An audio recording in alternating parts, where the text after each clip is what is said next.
Hey guys, welcome back for another week of virtual lessons. If you're like me, you're starting to lose your mind, but don't worry, keep pushing and we're going to keep getting better at our instruments. Now last week we learned about warming up on our instruments every time we have a practice session. Now I can't stress this enough. We have to make sure that we are practicing at least 3 to 4 times a week, and you should be starting your practice sessions off with those warm-up.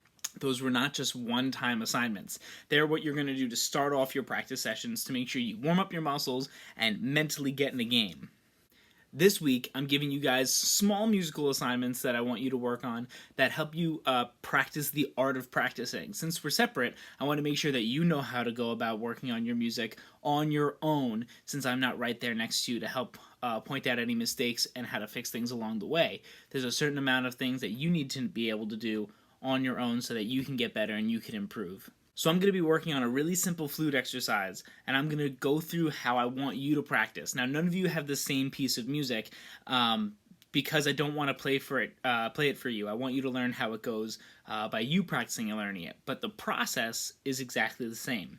Now, this is what I call the chunking method because we break the music down into chunks. But most of you should know that a chunk is 2 measures long. All right, so we're going to go 2 measures at a time. We go, and if we need to sing in finger first, we go ahead and sing in finger. We could do that in our heads or out loud. So you would sing in finger that first chunk all together. Then you would go ahead and play that first chunk. All right? You would do the first chunk, the first 2 measures. Then you would move on to the next 2 measures and do the same thing. Sing in finger, in your head if you need to, and then go ahead and play it out loud. Now, after the second chunk, you want to put both chunks together, almost like Lego pieces. You take your 2 blocks and you want to put them together before you start messing with any other blocks. So you have the first chunk, the second chunk, you put them together. Now you're allowed to move on to the next chunk. Now let's say you're on chunk number 3 and you run into a mistake. You don't just keep playing that chunk over and over again. What you want to do is you want to find the couple of notes that are giving you trouble. So for example, if I'm playing this little passage,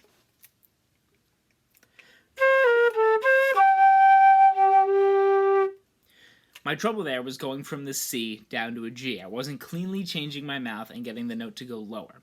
So instead of trying to play the chunk, I'm going to practice going from C to G.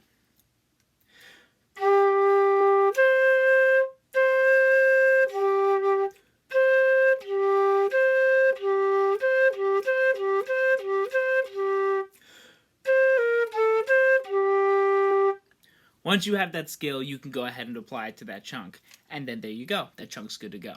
Now, what I want you to keep in mind is that you want to get the chunk correct about 3 times. The first time you get it right is probably just luck. The second time is coincidence. Do it 3 times in a row, and you know that you've got that skill.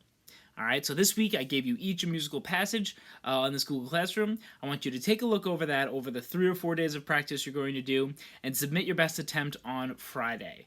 And then we'll talk about ways that we can improve that. But the goal of this week is just making sure that we all have a good understanding about the practice process.